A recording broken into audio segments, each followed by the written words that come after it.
حضرت عبداللہ ابن سلام رضی اللہ تعالیٰ عنہ فرماتے ہیں کہ میں یہودیوں کا بہت بڑا عالم تھا. ملنگ شلنگ بندے مطمئن کرنے آسان ہوتے ہیں، عالم فاضل پڑھے لکھے بندے کو کسی بندے کا مطمئن کرنا، متاثر کرنا بڑا مشکل ہوتا ہے.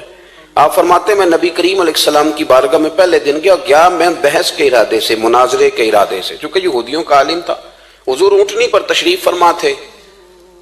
اور یارو محنت کر کے جو میک اپ کر کے چہرہ بنایا جاتا ہے اس کے اندر حسن تو کئی دفعہ ہوتا ہے پر جاذبیت نہیں ہوتی. لیکن جس بابے نے کبھی میک اپ نہ کیا ہو لیکن وضو ذرا طریقے سے کرے روز، تو رنگ گورا نہ بھی ہو تو لوگ کئی دفعہ یہ نہیں کہتے رنگ گورا ہے، بلکہ لوگ کہتے ہیں چہرہ نورانی ہے. اب میں اس پر میں کچھ کلام کر سکتا ہوں کہ گورے اور نورانی چہرے میں بھی فرق ہوتا ہے. کچھ چہرے گورے ہوتے ہیں پر نورانی نہیں ہوتے، کچھ گورے نہیں ہوتے پر نورانی بڑے ہوتے، یہ الگ عنوان ہے. تو حضرت عبداللہ ابن سلام رضی اللہ تعالیٰ عنہ فرمانے لگے جب میں گیا تو حضور اونٹنی پر تشریف فرما تھے. کہتے ہیں سادہ وضو، اور میں دیکھ رہا تھا کہ داڑھی مبارک میں کنگھی بھی نہیں ہوئی تھی. سرکار نے سر پہ سادہ سا امامہ باندھا تھا. حضور اونٹنی پر بیٹھے تھے اور جس اونٹنی پر تشریف فرما تھے اس پہ کجاوا بھی کوئی نہیں تھا. لیکن کہتے دو جملے حضور کی زبان سے نکلے، دو جملے، اور میں ان جملوں کا قیدی ہو گیا. میرے محبوب نے فرمایا جو چاہتا ہے کہ اس کی عمر بھی زیادہ ہو رزق میں بھی برکت ہو، آپ بھی چاہتے ہیں نا عمر بھی زیادہ ہو رزق میں بھی برکت ہو، تو حضور فرمانے لگے اس کے لیے کرنے کا کام یہ ہے کہ اگر وہ چاہتا ہے عمر زیادہ ہو رزق میں برکت ہو تو اپنے رشتہ داروں کے ساتھ اچھا سلوک کرے. یہ حدیث اگرچہ اپنے انہی الفاظ کے ساتھ مشکات میں موجود ہے، لیکن وہاں حضرت عبداللہ ابن سلام رضی اللہ تعالیٰ عنہ کہتے ہیں کہ وہ کیا مٹھاس تھی لفظوں میں، جملے تھوڑے تھے، بات میں گہرائی بہت زیادہ تھی. میں آیا تھا بحث کرنے اور میں آگے بڑھا، حضور کا دست مبارک تھاما اور میں نے عرض کی یا رسول اللہ مجھے کلمہ پڑھا دے، میں مسلمان ہونا چاہتا ہوں. ہمارے ہاں لوگ سمجھتے ہیں کہ بہت زیادہ فلسفہ بیان کرنے والا شاید کوئی بڑا پڑھا لکھا بندہ ہوتا ہے. یہ جی نفسیات کا بڑا ماہر ہے جی، اس نے کئی ماسٹر کیے ہوئے ہیں، ایم فل کی ہے، پی ایچ ڈی کی. او خدا کے بندے، نفسیات کا ماہر وہ ہوتا ہے جو سامنے والے کی عقل کے مطابق بات کرنا جانتا ہے. اور اگر تم کہے جی میری بات ہی بڑی مشکل ہے میں کس کو سمجھاؤں، تو آپ یہ پڑھے لکھے نہیں ہیں، آپ ابھی سمجھدار نہیں ہوئے. کلم الناس علی قدر عقولہم. اگر آپ پڑھے لکھے ہوتے تو لوگ آپ کی بات سمجھتے. میرے رسول کریم نے کبھی کوئی مشکل بات نہیں کی، کبھی کوئی فلسفہ نہیں بیان کیا، بلکہ تیری نگاہ ناز سے دونوں ہی مراد پا گئے. عقل غیاب جستجو، عشق حضور و اضطراب. اقبال کہتے ہیں اگر بڑا عقل مند آدمی ہوتا تھا تو حضور کی بات اس کے دل کو بھی اچھی لگتی تھی، اور اگر کوئی عشق و مستی والا آتا تھا نا کہ میں نے مست ہو کے آنا ہے تو وہ بھی میرے نبی کی باتوں سے مست ہو جایا کرتا تھا. دونوں تیری نگاہ ناز سے دونوں مراد پا گئے. تو حضور کو بات کرنے کا سلیقہ بھی بڑا شاندار آتا تھا.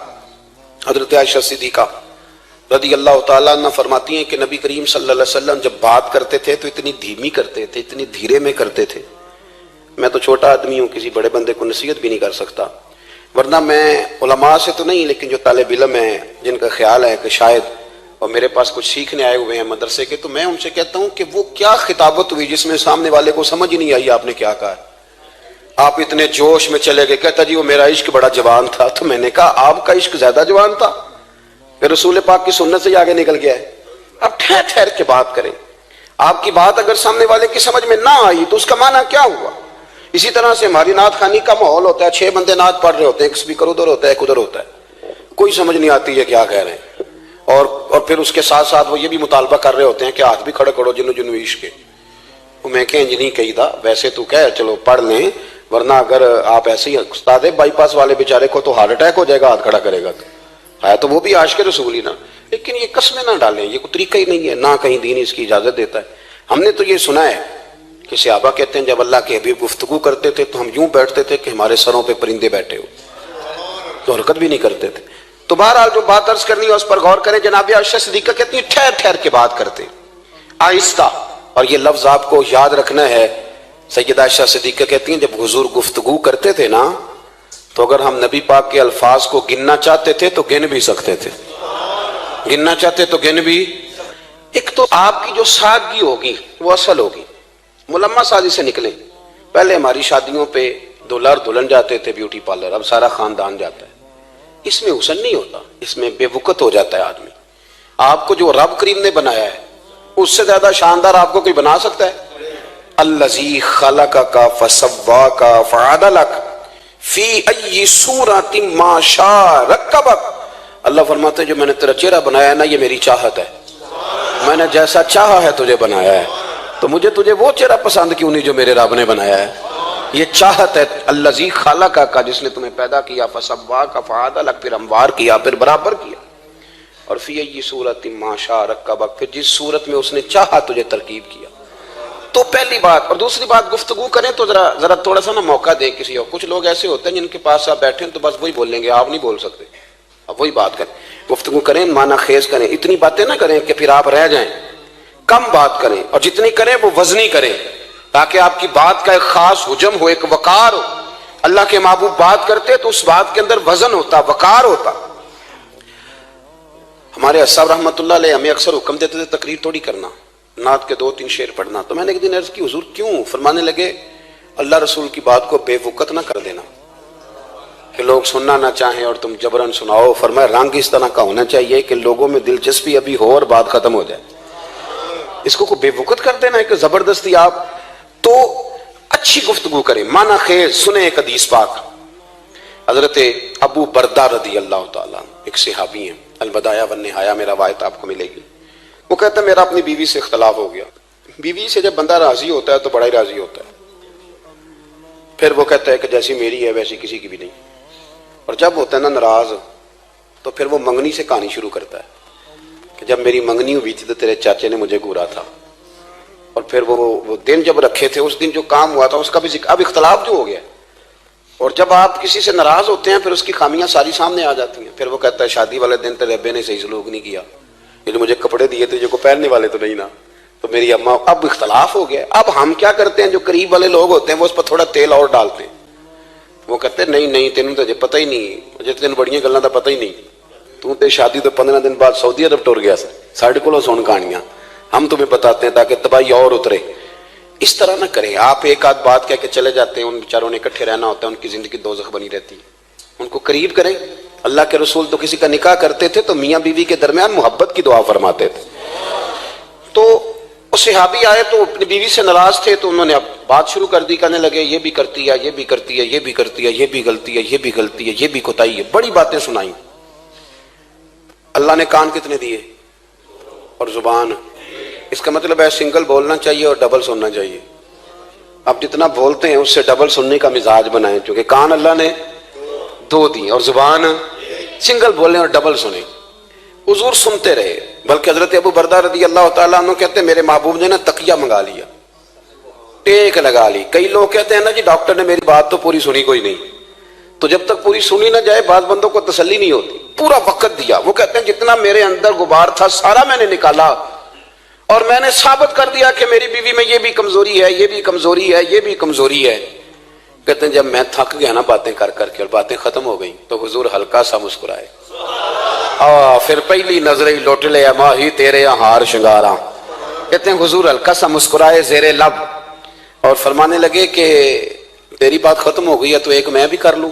تو نبی کریم صلی اللہ تعالیٰ علیہ وسلم فرمانے لگے صرف ایک بات کا جواب دے، صرف ایک، تیرے آگے ہیں یوں دبے لچے فصحا عرب کے بڑے بڑے، کوئی جانے منہ میں زبان نہیں بلکہ جسم میں جان نہیں۔ حضور فرمانے لگے یہ بتا کہ تیری بیوی میں ساریاں خامیاں ہی ہیں کہ کوئی خوبی بھی ہے؟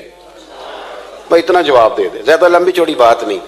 تیری بیوی میں ساریاں خامیاں ہیں۔ اللہ جو بندے بناتا ہے نا تو ایسا کوئی بندہ رب کریم نے نہیں بنایا جس کے اندر اللہ نے کوئی خوبی نہ رکھی ہو۔ یہ الگ بات ہے کہ ہماری اپنی اینک پر مٹی پڑی ہوتی ہے اور ہم سامنے والے کا چہرہ صاف کرتے رہتے ہیں، اپنی اینک نہیں صاف کرتے۔ تو حضرت ابو بردہ رضی اللہ تعالیٰ عنہ فرماتے ہیں جب سرکار نے اس شخص سے یہ بات کہی نا کہ کوئی خوبی بھی ہے تیری بیوی میں، تو کہتے ہیں وہ شخص کہتا ہے میری نا بالکل ایک جملے نے سوچ ہی بدل دی ساری۔ یوں سمجھ لے کہ میں اس روڈ پہ چل رہا تھا، میرے نبی پاک نے مجھے اس والے رستے پہ ڈال دیا، بالکل ساری سوچ، یعنی ایک ہی جملہ لیکن ہر چیز بدل دی سرکار نے۔ حضور فرمانے لگے کوئی خوبی بھی ہے؟ کہتے میں تھوڑی دیر چپ رہا، عرض کی یا رسول اللہ صلی اللہ علیہ وسلم آپ حکم کریں۔ تو حضور فرمانے لگے اپنی بیوی سے کبھی بغض نہ رکھو، اگر تمہیں اس کی خامیاں نظر آئیں تو اس بات پر توجہ کرو جو اس کے اندر خوبی ہو۔ کہتے ہیں میں نے اٹھ کے عرض کی یا رسول اللہ میری بیوی پردے کی بڑی پابند ہے، میری خوابگاہ میں کوئی دوسرا شخص کبھی پیر بھی نہیں رکھ سکتا، تو فرمایا جا پھر گھر جا کے بسا، جو سب سے اعلیٰ خوبی تھی وہ تو اللہ نے تیری بیوی کو عطا کی ہوئی ہے، گھر بسا۔ تو ایک تو سرکار کی ظاہری جو اللہ نے آپ کو حسن و جمال دیا تھا وہ بے مثل تھا، گفتگو کا جو ڈھاب اور سلیقہ دیا تھا وہ بے مثل اور بے مثال تھا، اور پھر جو حضور کی ادائیں تھی نا، کانا خلقہ القرآن۔ حضرت عائشہ صدیقہ کہتی ہیں میرے محبوب کے اخلاق دیکھنے ہو تو قرآن پڑھو، جن اخلاق کا قرآن درس دیتا ہے وہ عملی طور پر سارے مدینے والے محبوب میں پائے جاتے تھے۔ جو سب سے بہترین عادت تھی نا، بہترین ترین عادت، وہ اللہ نے میرے رسول کریم کو عطا فرمائی۔ ہمارا نا اب ایک مزاج بن گیا ہے، ہمارے بعض لوگ بڑے فخر سے بتاتے ہیں کہ جی مسواک سنت ہے، اب تو سائنس بھی مان گئی ہے کہ مسواک کریں گے تو آپ کے وجود کے اندر جو منہ میں فالتو مادے ہوں گے جراثیم وہ مر جائیں گے، اب سائنس بھی مان گئی ہے۔ مجھے کبھی کبھی اس لفظ سے بڑی تکلیف ہوتی ہے، میں کہتا ہوں کہ سائنس اگر نہ مانے تو ہمیں کوئی اس پہ فرق پڑتا ہے؟ نہ مانے سائنس، ہمیں کیا لینا دینا سائنس سے؟ سائنس تو کبھی کچھ کہتی ہے پھر کبھی کچھ اور کہنے لگ جاتی، سائنس کا کیا ہے؟ سائنس کو منوانا ہماری ڈیوٹی۔ ہاں، اس طرح کا دین نہ بناؤ کہ معاذ اللہ دین کو سائنس کا غلام کر دو۔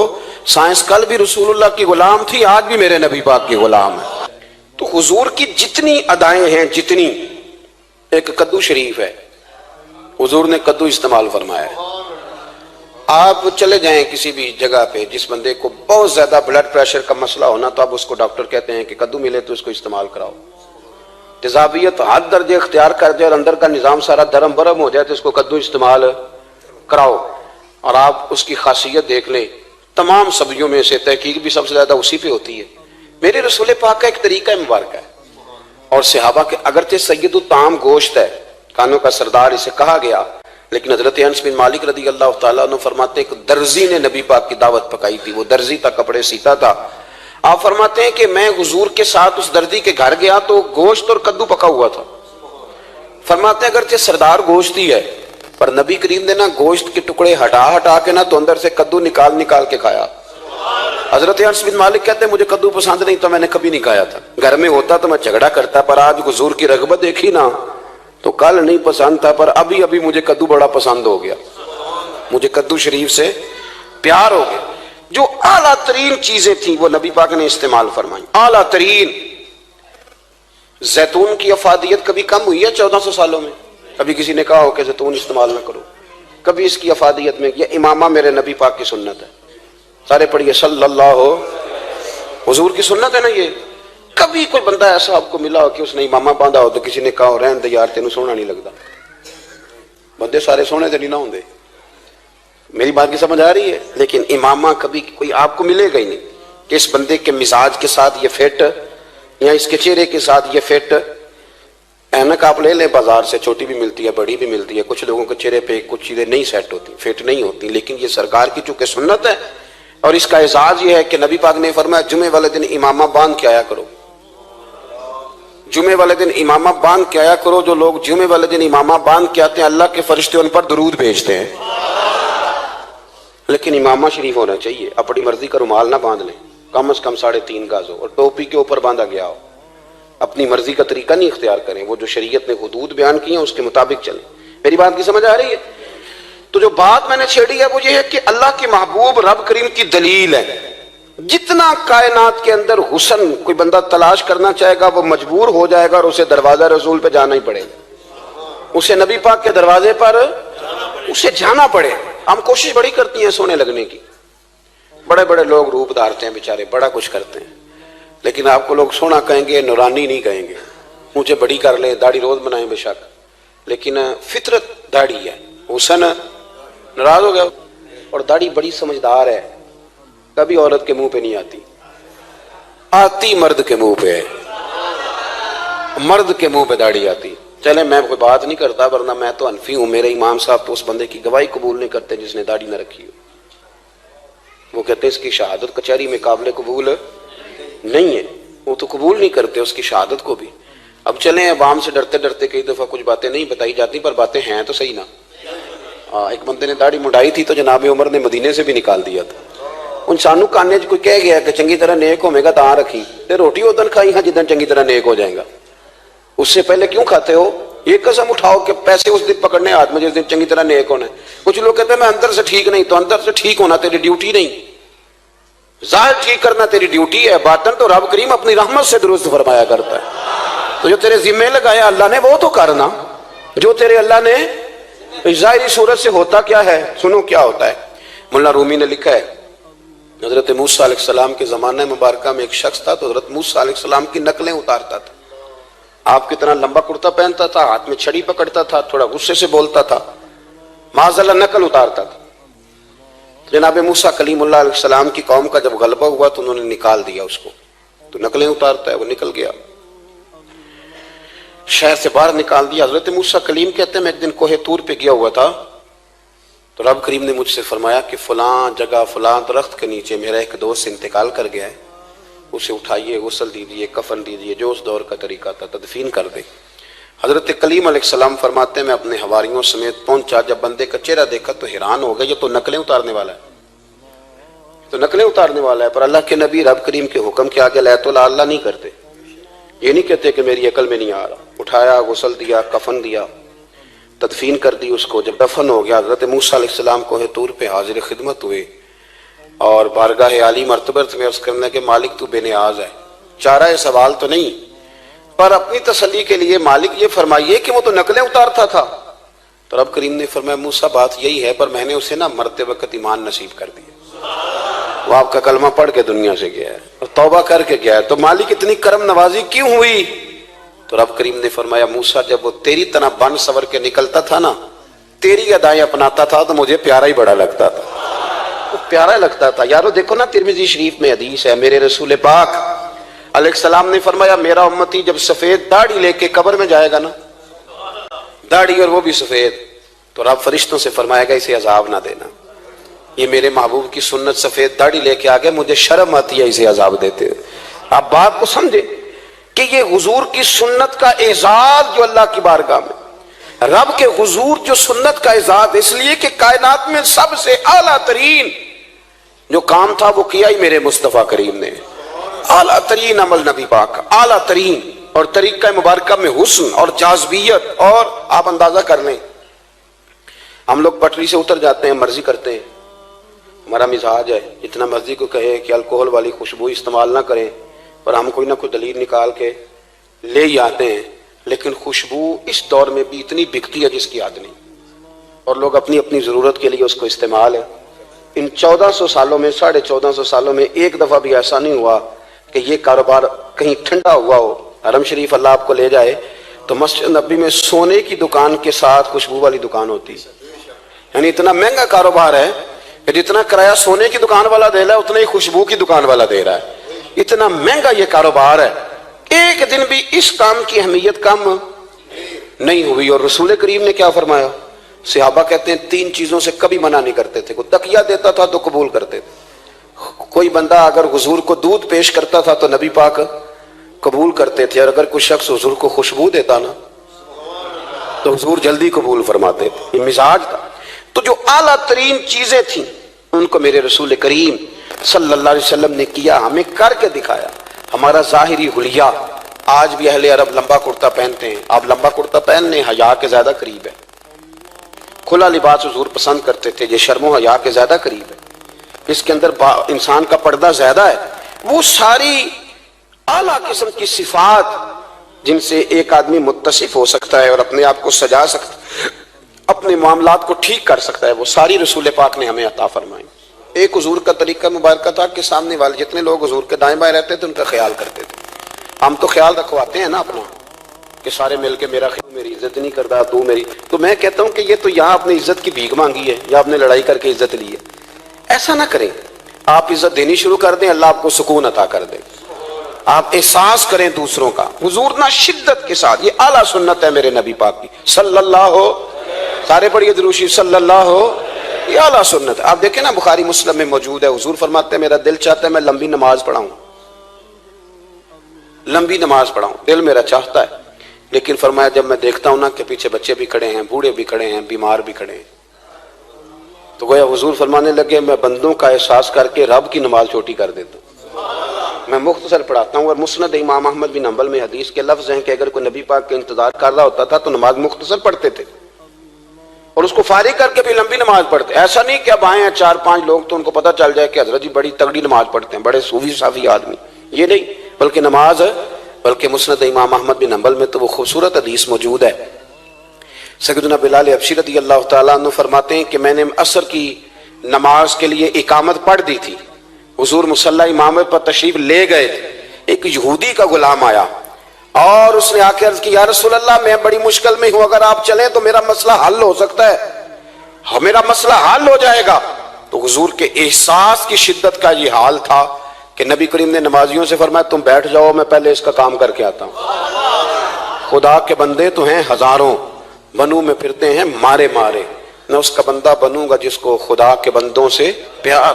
احساس کی شدت یہ حضور کی سنت ہے, اور بہت زیادہ خیال رکھنا دوسرے کا, یہ میرے نبی پاک کا طریقہ ہے. دوسروں کو سوچنا, دوسروں کے لیے بات کرنا, دوسروں کے لیے دعائیں کرنا, ان کے احساسات کا خیال رکھنا. سیدہ طیبہ طاہرہ حضرت عائشہ صدیقہ رضی اللہ تعالیٰ عنہ فرماتی ہے ایک دن سرکار مجھ سے فرمانے لگے عائشہ جب تم مجھ سے ناراض ہوتی ہو تب بھی مجھے پتہ چل جاتا ہے, جب راضی ہوتی ہو تب بھی پتہ چل جاتا ہے. یہ ہمارا یہ مزاج نہیں ہوتا گھر کے اندر بھی, ہم گھر کے اندر بھی نواب صاحب ہی ہوتے ہیں. یہ نہیں گھر جا کے کہانیاں سناتے ہیں, کہتے ہیں تمہیں پتہ میں کڈا اوکھا ہوں, کمائی کیڈی مشکل ہے, پیچھے پیچھے ہٹ جاؤ سارے, میں فتح کر کے ہوں, ابھی کیٹو سر کر کے آیا ہوں. ایک بچہ پانی لے کھڑا ہو جائے, دوسرا دودھ کا گلاس لائے, بیگم صاحبہ فٹافٹ آئیے, ایسے نہیں کریں. میرے رسول پاک علیہ السلام کی پیاری زوجہ کہتی ہیں حضور گھر آئے, کھانا مانگا, میں نے عرض کی حضور میرے سر میں درد ہے, تو پڑھو نا ابن اسحاق کو. محبوب فرمانے لگے لا میں تجھے آٹا گوندھ دیتا ہوں, تو مجھے روٹی پکا دے. یہ بھی سنت ہے نبی پاک کی. ہوں چپ کر گئے ہو, یہ بھی حضور کی سنت ہے, یہ بھی سرکار کا طریقہ ہے. کبھی کبھی گھر میں جھاڑو دینا یہ بھی نبی پاک کا, حضور کام میں ہاتھ بٹاتے تھے نا ازواج کا, یہ والی سنت کس دن ادا کرنی. ایک دن میں نے جمعے میں یہ بات کی تو ایک بچہ مجھے کہنے لگا حضرت صاحب یہ سنت ادا تے کر لیجیے پر ساڈے ابے نوں بھی تے سمجھاؤ نا. ہنسنا نہیں جی مسجد میں اونچا. کہنے لگے وہ بیگم صاحبہ ایک دن بیمار تھیں اور سخت بیمار تھی, تو میں نے چائے کا کپ بنا دیا, حالانکہ بیچاری مجھے روز بنا کے دیتی ہے, تو میں نے بنا دیا تو ابا جی کہتے پتر رائے دیا آتا نہ خراب کر لیں. تو اب آپ تو سنت کچھ اور بیان کر رہے ہیں, میں کہ تسی شروع کرو نا تاکہ تواڈے بچے تے نہ یہ سوال کرن یہ راج تسی کر رہے ہو. تو اس میں بھی کوئی حکمت ہوگی. بزرگ اگر کوئی بات کرتے ہیں تو وہ بھی کوئی اتنی بری نہیں ہوتی, اس کے اندر بھی کوئی نہ کوئی حکمت ہوتی ہے. لیکن اپنے گھروں کے ماحول میں خوبصورتی لائیں, یہ سٹیٹس نہیں اہل اسلام کا. بات سمیٹنے کی طرف آ رہا ہوں. حضرت عائشہ صدیقہ رضی اللہ تعالیٰ عنہ فرماتی ہیں حضور فرمانے لگے کہ جب تم راضی ہوتی ہو تب بھی مجھے پتہ چل جاتا ہے, اور جب ناراض ہوتی ہو تب بھی. تو میں نے کہا یا رسول اللہ صلی اللہ علیہ وسلم وہ کس طرح؟ آنکھیں میں نے کھول لی, حضور کس طرح؟ تو دیکھو نبی پاک سامنے والے کے جملوں کا بھی احساس کرتے, خیال کرتے کہ سامنے والا کہاں سے بات کر رہا ہے. اللہ کے محبوب فرمانے لگے تمہیں اگر کبھی قسم کھانی ہو نا, تمہارا مزاج ہے قسم کھانی پڑے اور تم مجھ سے ناراض ہو تو پھر تم کہتی ہو مجھے ابراہیم کے رب کی قسم, اور جب تم راضی ہو اور قسم کھانی پڑے تو کہتی ہو مجھے محمد مصطفیٰ کے رب کی قسم. تو جناب عائشہ کہتی ہیں میں زبان سے ہنس رہی تھی اور آنکھیں میری آنسو برسا رہی. میں نے کہا محبوبہ اتنا خیال کرتے, یہاں تک آپ کو احساس, یہاں تک پتہ ہوتا ہے, یہاں تک. میرے رسول کریم علیہ السلام لوگوں کا احساس کرتے, خیال کرتے, شوق پیدا کرتے, وارفتگی ہوتی. کئی دفعہ حضور فرض نماز پڑھ کے گھر چلے جاتے, تھوڑی دیر کے بعد آتے مسجد میں نماز پڑھ لیتے. کئی دفعہ قاضی اعجاز مالکی رحمۃ اللہ علیہ اس کو لکھنے کے بعد اس کی شرح میں فرماتے ہیں اصل بات یہ تھی کہ حضور جب تک مسجد میں رہتے تھے صحابہ ادباً بیٹھے رہتے تھے, تو حضور فرماتے ہیں میں جاؤں گا نہیں تو یہ بھی نہیں جائیں گے. تو سرکار گھر تشریف لے جاتے تاکہ لوگ اپنے اپنے کام میں لگ جائیں, اور پھر حضور واپس آ جاتے. ایک تو اپنی ظاہری وضاحت میں سادگی لائیں. ہماری بہت ساری مشکلات کی اصل وجہ یہ ہے کہ تکلف بڑا بڑھ گیا, بڑا تکلف بڑھ گیا. ہم کوشش کرتے ہیں دوسروں کے برابر جانے کی, ہمیں کیا ضرورت پڑی ہے دنیا سے مقابلہ کرنے کی. ہم نے تو اللہ رسول کی رضا کے اندر رہنا ہے, اور دنیا میں سب سے بہترین شخص وہ ہے جس کے پاس مال تو ہے پر لالچ کوئی نہیں. اپنے آپ کو پیچھے لائیں. دوسری بات یہ کہ اپنی گفتگو بڑی صاف ستھری کریں, سادی کریں, اس کے اندر کوئی تکلف نہ برپا کریں, بات سامنے والے کی عقل کے مطابق کریں. اور تیسری بات یہ کہ اپنی عادات میں, اٹھنے بیٹھنے میں, چلنے پھرنے میں اپنا تھوڑا سا خیال کریں. اور ایک بات اور آپ کو عرض کروں, یہ آپ کو زیادہ دیر محنت نہیں کرنی پڑے گی. اگر تھوڑا سا وقت آئے اپنے آپ کو دے دینا. اقبال کہتے ہیں اپنے من میں ڈوب کر باجا سراغ زندگی، چل تو اگر میرا نہیں بنتا نہ بن، اپنا تو بن، اپنا تو بن، تھوڑا اپنے اوپر بھی تو محنت کر لے کہ ساری زندگی دوسروں کی اصلاح کرتے رہنا۔ دوست کوشش کرے اپنی عادات پہ 2 4 5 ہفتے کے لیے محنت کرے تاکہ عادتیں سنور جائیں، تاکہ طبیعتیں بدل جائیں۔ ایک حدیث پڑھتا ہوں اور اپنی بات کو سمیٹتا ہوں۔ میرے رسول کریم صلی اللہ تعالی علیہ وآلہ وسلم نے فرمایا کہ اگر اللہ اخلاق کو چہرہ دیتا نا، یہ جو عادات ہوتی ہیں، اور عادات سے مراد صرف میٹھا بولنا نہیں بلکہ لالچ نہ کرنا بھی خلق ہے، تھوڑے پہ راضی رہنا بھی